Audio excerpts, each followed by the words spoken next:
Roger Stone joins us tonight. He's been in the news all day. He's the author of a new book called The Myth of Russian Collusion. Roger Stone, thank you for joining us. Thank you. Good to be here, Tucker. I'm a little tired, but I'm glad to be here.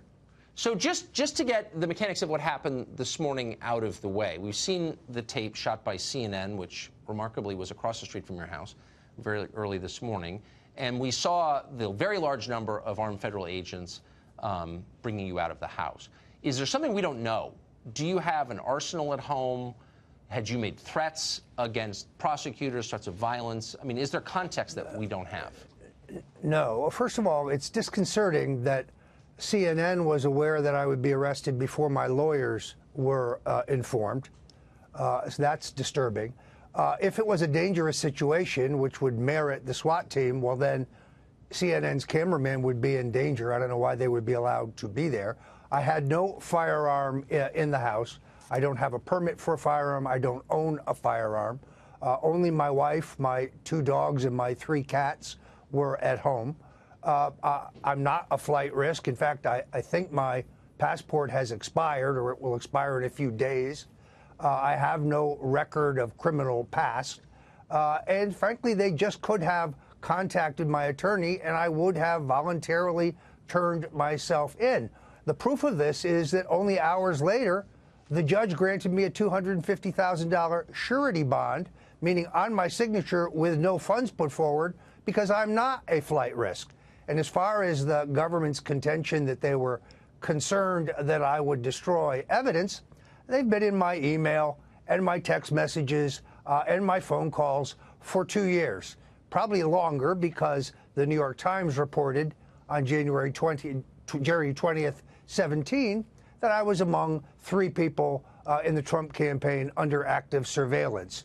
Hopefully we'll learn something about that in discovery of this case. So that's actually, that gets right to the heart of the charges against you, which are primarily for lying to Congress. And one of the things that you're accused of lying to Congress about is whether or not there was any evidence, you had evidence of communication between you and an intermediary and Julian Assange. Did you lie about that? Again, given that you knew that they had your electronic communications and would know the answer already, wouldn't that be a stupid thing to lie about? What is this charge about? Yes, indeed. It's really simple. I did forget that I had text messages from an old cell phone that were entirely exculpatory, which proved that everything I had said about Credico being my source regarding the significance and the October release date of the WikiLeaks material was accurate. I believe he lied to the grand jury about that. That's been reported, but he appears not to be being prosecuted for perjury.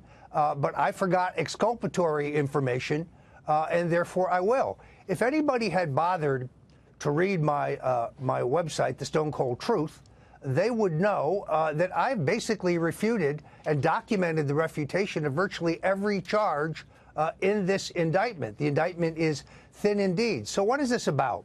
It's about silencing me. There's a war on alternative media. There's a war where they're trying to criminalize political expression. There's a war where they're trying to criminalize free speech. The efforts to shut down my show at InfoWars, the efforts to silence Alex Jones, who's one of my greatest supporters and proponents, are part of this war. So I intend to plead not guilty. I believe I will be vindicated. It's funny to watch Preet Bharara on CNN say this is a slam dunk, calls me a liar. Here's a guy who a federal judge lashed for lying in the William Walton case. You're the liar, Preet. So, and then watching reporters jump to conclusions, Tucker, and say, oh, well, the Trump campaign official who directed Stone to find out about WikiLeaks was Donald Trump. No, it was not. There are several things in here in the indictment that are simply not true. So who was it if it wasn't the president? Who is? Well, I have to speculate about that, because since it never happened, it appears to me that they have composed testimony for someone. Perhaps Rick Gates, perhaps Steve Bannon, perhaps someone is bearing false witness against me. But knowing what's in my email and my text messages, there is no corroboration whatsoever for this. And as for my email exchange with Steve Bannon, everything I told him in the exchange was publicly reported information. Politico reported that after Assange announced on October 1st that he had nothing that day but would have releases every week for the next 10 weeks, and that all information on the election, pertaining to the election, would be released in the weeks before the election. That was public information. It had also been reported that Assange had security concerns that day. So the two things I told Bannon were public information, not the slightest bit controversial. When and how did you learn that WikiLeaks had these stolen emails? When Julian Assange said it on CNN on July 22nd, 2016, and then repeated it on Fox on August 24th. This was not a state secret. Randy Credico was the source who told me that the material was significant, dynamite, a bombshell, and so on, and that it would be released in October.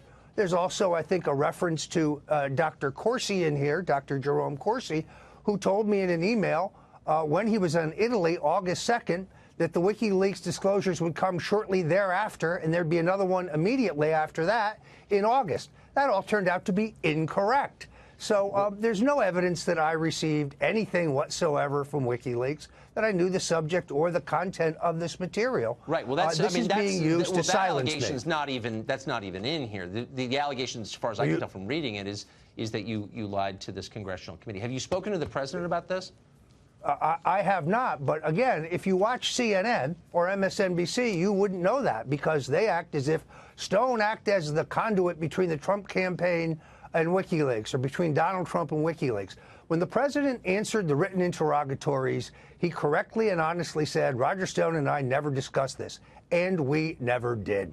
So it's clear. I mean, it's clear from reading the indictment, and you've been saying it for at least a year, that the feds were spying on your texts. There's no question about it. I don't think there's any question. I agree, based on the indictment that they released today. So given that they're reading all of your texts, you text with I happen to know, a huge number of journalists, including me, and some of them, work for CNN even maybe. All of those texts were being read by a federal prosecutor. What do you think those journalists, some of whom are talking about this case right now on TV, think of that? That's the amazing thing, is the press is not coming out and standing up against this war against free expression, this war against the First Amendment, which is really a war against the press. Look, Tucker, I think we both know the game here. Wear Stone down financially, make sure that he's broke so that he has to plead guilty to these charges, even though he didn't commit them, and then try to flip me against the president. I'm facing $2 million now in potential legal fees. People can go to stonedefensefund.com to help me, stonedefensefund.com. I'm in for the fight of my life, but I will not quit. I will not fold. I will not bend. I will not bear false witness against the president. I intend to fight, because this indictment is fabricated. This indictment is thin as can be. My attorneys are highly confident that they can win an acquittal if I can get a fair trial in the District of Columbia. What are the potential consequences you face? What are your lawyers telling you they believe prosecutors will push for in terms of a sentence? It's impossible to say. They have not yet had discussion. The only other thing I do want to say is the FBI agents this morning were extraordinarily courteous after the initial confrontation in which I was handcuffed. But I was then taken to the federal courthouse, where I was shackled, hand and foot, and went through and had to sit in the holding cell before the judge. The judge was eminently fair, issuing bond. I'm restricted in my travel. I can only travel to the District of Columbia, New York City, and southern Florida. But I'm not a flight risk. I'm 66 years old. And I'm essentially broke since the leaks from the special counsel's office over the last 2 years have dried up my consulting business, since the censorship and shadow banning on Facebook have substantially dried up my book sales. As you know, I had to end my life and health insurance in December because I couldn't meet the premiums anymore. Every dollar I scrape up has to go to this fight, but still I fight on. I mean, do you notice a theme here? It seems like everyone who gets ground up in the gears of this investigation lacks the resources to really fight back. I mean, I noticed that no one called Podesta has been pulled into this, but it's you who can't afford health insurance. It's Papadopoulos, who seems broke. It's Carter Page. Who do you expect the prosecutor will indict next, if anyone? Where's this going? Well, I have no idea. They seem to be in hot pursuit of Dr. Jerry Corsi. Dr. Corsi said a number of things about me that are not true, but he says he won't testify against the president. I have the emails and text messages and metadata to prove that many of the allegations he's made against me are not true. But he clearly is referred to, blindly, of course, in this indictment. But I'm sorry to interrupt, but I mean, just take 3 steps back. Who cares? No offense to Jerome Corsi, who seems like a nice guy, but does anyone in America believe that Jerome Corsi is in any way or any sense a threat to American national security or our way of life or democracy? I mean, is he? It seems crazy. I don't think so, nor do I think that legitimate political or journalistic inquiry regarding what the topic of the WikiLeaks disclosures is should be criminalized. I never received any purloined material, and no, I never knew that John Podesta's emails had been stolen in advance, and my tweet is not a reference to that. And a research memo that Jerry Corsi wrote me regarding the Podesta's extensive and lucrative business dealings in Russia is not part of a cover-up because no cover-up was required. So let me ask you the last question. When you watch the clip that we played, I don't know if you had time to watch the coverage of you on television today, or you read the internet and see people cheering for you to get raped in prison, or people celebrating your indictment. What do you make of that? Where does that come from?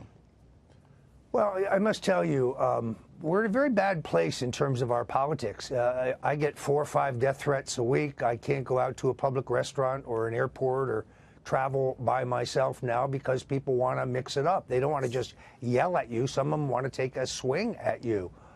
You know, I don't feel that way about them. I disagree with them, but I'm not for violence. I don't think violence solves anything. I agree. So it means, again, now I need security for my family, for myself, and that costs money, which is why I've asked the public for help.